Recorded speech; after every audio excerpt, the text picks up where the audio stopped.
നമസ്കാരം. രാഹുൽ മാങ്കൂട്ടത്തിനെതിരായ പീഡന പരാതിയിൽ കോൺഗ്രസ് നേതൃത്വത്തിനെതിരെ രൂക്ഷ വിമർശനവുമായി യൂത്ത് കോൺഗ്രസ് നേതാവും പ്രസാധകയുമായ എം.എ. ഷഹനാസ്.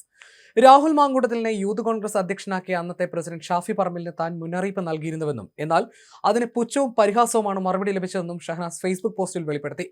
രാഹുൽ മാങ്കൂട്ടത്തിനെ ന്യായീകരിക്കുന്ന കോൺഗ്രസ് അണികളെയും ഇരകളോട് നീതി കാണിക്കാത്ത രാഷ്ട്രീയ നേതൃത്വത്തെയും ഷഹനാസ് കണക്കറ്റ് വിമർശിക്കുന്നു. ഫേസ്ബുക്ക് കുറിപ്പിലൂടെയാണ് വിമർശനം. ഷഹനാസിന്റെ പോസ്റ്റിലെ ചില ഭാഗങ്ങൾ ഇങ്ങനെ: രാഹുൽ മാങ്കൂട്ടത്തിനെതിരെ വീണ്ടും ഒരു പരാതി ഉയർന്നു വരുമ്പോൾ എനിക്ക് മനസാക്ഷി കുത്തുന്നുമില്ല. കാരണം എന്താണെന്ന് അറിയാമോ? പറയേണ്ടത് പറയേണ്ട സമയത്ത് പറഞ്ഞു എന്ന സമാധാനമുണ്ട്. യൂത്ത് കോൺഗ്രസ് പ്രസിഡന്റായി രാഹുൽ മാങ്കൂട്ടത്തിലിനെ പൊക്കിയെടുത്തുകൊണ്ടുവന്ന് വെക്കുമ്പോൾ ബഹുമാനപ്പെട്ട അന്നത്തെ യൂത്ത് കോൺഗ്രസ് പ്രസിഡന്റായിരുന്ന ഷാഫി പറമ്പിൽ എംഎൽഎയോട് ഞാൻ പറഞ്ഞ ഒരു കാര്യമുണ്ട്, തെളിവുണ്ട്. ഒരുപാട് പെൺകുട്ടികൾക്ക് കടന്നു വരാനുള്ള ഒരു ഇടമാണ് യൂത്ത് കോൺഗ്രസ് എന്ന് പറയുന്ന സംവിധാനം. അതിന്റെ പ്രസിഡന്റായിട്ട് ഇവനെ പോലെയുള്ള ആളുകൾ വരുമ്പോൾ നമ്മുടെയൊക്കെ പെൺകുട്ടികൾ ചൂഷണം ചെയ്യപ്പെടുമെന്ന്, നമ്മുടെയൊക്കെ പെൺകുട്ടികൾക്ക് പ്രവർത്തിക്കാനുള്ള സാഹചര്യം ഇന്ത്യൻ നാഷണൽ കോൺഗ്രസിൽ ഉണ്ടാവണമെങ്കിൽ ഇവനെ പോലെയുള്ള ആളുകളെ പ്രസിഡന്റ് ആക്കരുതെന്ന് ഞാൻ അപേക്ഷിച്ചിട്ടുണ്ട്. ആ വാക്കിന് ഒരു വിലയും തന്നില്ല എന്ന് മാത്രമല്ല, നിറഞ്ഞ പരിഹാസവും പുച്ഛവുമായിരുന്നു ഉണ്ടായിരുന്നത്. അതുകൊണ്ട് തന്നെ പറയാനുള്ളത് പറഞ്ഞില്ല എന്നുള്ള വേവലാതിയോ കുറ്റബോധമോ ഒന്നും ഈ നിമിഷവുമില്ല.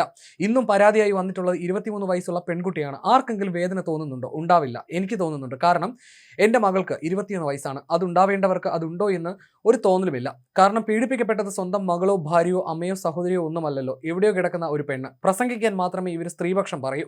ആ അഭിനയമൊക്കെ കാണാൻ വിധിച്ചിട്ടുള്ള ഹതഭാഗ്യരാണ് നമ്മളൊക്കെ. അത് ഏത് രാഷ്ട്രീയമായാലും. അല്ലെങ്കിൽ രാഹുൽ മാങ്കൂട്ടം എന്ന എംഎൽഎ പിടികൂടാൻ സാധിക്കാത്ത ഒരു പോലീസ് സംവിധാനമാണോ കേരളത്തിലുള്ളത്? അല്ലെങ്കിലും വേട്ടനായ്ക്കൾ എല്ലാ കാലത്തും ആഘോഷിക്കപ്പെടും. ഇരകൾ എന്നും നിങ്ങൾക്ക് മുന്നിലൊക്കെ നരകിച്ച് ജീവിച്ചു മരിക്കും. നിങ്ങൾ പറയുന്ന അപമാന വാക്കുകളിൽ അവർ പൊളയും. അത് ഏത് രാഷ്ട്രീയ പാർട്ടിയിലായാലും ഏത് മേഖലയിലുള്ളവരായാലും. വേട്ടപ്പട്ടികൾക്ക് ഒരു വിചാരമുണ്ട്. അതായത് പെൺകുട്ടികളെ ചൂഷണം ചെയ്യുന്നത് പിടിക്കപ്പെട്ടാൽ പിന്നീട് അവരുടെ തന്ത്രം എന്താണെന്ന് വെച്ചാൽ ബാക്കിയുള്ള സ്ത്രീകളെ ചടങ്ങളിൽ വിളിപ്പിക്കുക, പരസ്യമായി കെട്ടിപ്പിടിക്കുക, എന്നിട്ട് സ്വയം അങ്ങ് ആനന്ദിക്കുക. അതായത് ആ വേട്ടപ്പട്ടിയുടെ തോന്നലാണ്. കണ്ടോ ഞാൻ കെട്ടിപ്പിടിച്ചപ്പോൾ ഈ സ്ത്രീകൾക്കൊന്നും ഒരു കുഴപ്പവും സംഭവിച്ചില്ലല്ലോ, പിന്നെ നീയൊക്കെ എവിടുന്ന് വന്ന് പീഡിപ്പിച്ചു എന്ന് പറഞ്ഞ് കുരയ്ക്കുന്നതെന്ന്, നിനക്കൊക്കെ എവിടുന്ന് തേഞ്ഞു പോയതെന്ന്.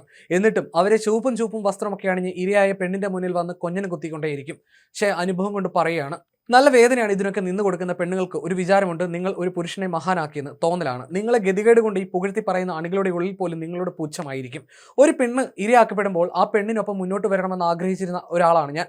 കാരണം കോൺഗ്രസ് എന്ന് പറയുന്ന പ്രസ്ഥാനത്തിന്റെ ഭാഗമായതുകൊണ്ട് ഇരകൾക്കൊപ്പമാണ് ഞാൻ എന്ന് ഫേസ്ബുക്ക് പോസ്റ്റ് ഇട്ടപ്പോൾ കോൺഗ്രസിലെ ഒരുപാട് നേതാക്കന്മാർ എന്നെ ചോദ്യം ചെയ്തു. സഖാത്തിയായ സുഹൃത്തിനെ സംരക്ഷിക്കാനല്ലേ എന്ന് ചോദിച്ചുകൊണ്ട്. എൻ്റെ പക്ഷം എന്നും സ്ത്രീപക്ഷം തന്നെയാണ്. അത് നിങ്ങൾ ചുറ്റിനും കൂടി നിന്ന് എന്നെ ആക്രമിച്ചാൽ പോലും. ഇന്ത്യൻ നാഷണൽ കോൺഗ്രസ് എന്ന് പറയുന്ന പ്രസ്ഥാനത്തിന്റെ ഭാഗമായി എല്ലാ അധികാരങ്ങളും ആസ്വദിച്ചവനാണ് ശ്രീ രാഹുൽ മാങ്കൂട്ടം. എന്നിട്ട് ഇന്ന് പാർട്ടിയെ, അതും തദ്ദേശ സ്വയംഭരണ തെരഞ്ഞെടുപ്പിന്റെ വക്കത്തെത്തി നിൽക്കുമ്പോൾ ഇരുട്ടിലാക്കിയ മഹാൻ കൂടിയാണെന്ന് നിങ്ങൾ അണികൾ ഓർക്കണം. ഇന്ന് പാർട്ടിക്ക് കളങ്കം വരുത്തിയത് നിങ്ങൾ ആഘോഷമാക്കുന്ന രാഹുൽ മാങ്കൂട്ടം തന്നെയാണ്. അതിന് അയാളുടെ കൂടെ നിൽക്കുന്ന മഹാന്മാർ മഹതികളൊക്കെ ആരാണെന്ന് ഉറച്ച ധാരണയുണ്ട്. ഇന്നും 23 വയസ്സുള്ള പെൺകുട്ടിയാണ് പരാതിയുമായി വന്നിരിക്കുന്നത്. നിങ്ങൾക്ക് അപമാനിക്കാൻ ഒരു ഇര കൂടെ ആയി നിസാരം. നിങ്ങൾ അപമാനിക്കുന്നത് അനുസരിച്ച് ഇരകളായ ഓരോ പെണ്ണും പുറത്തു വരും, ശക്തമായി തന്നെ. ദയനീയത എന്താണെന്ന് അറിയുമോ? എൻ്റെ നാടായ ഈ നാട്ടിലെ ഒരു ഇരയായ ഒരു പെണ്ണുകൂടെയാണ് ഞാൻ വിശ്വസിക്കുന്ന പ്രവർത്തിക്കുന്ന എൻ്റെ കോൺഗ്രസ് പ്രസ്ഥാനം എന്നെ അപമാനിച്ചിട്ടേ ഉള്ളൂ.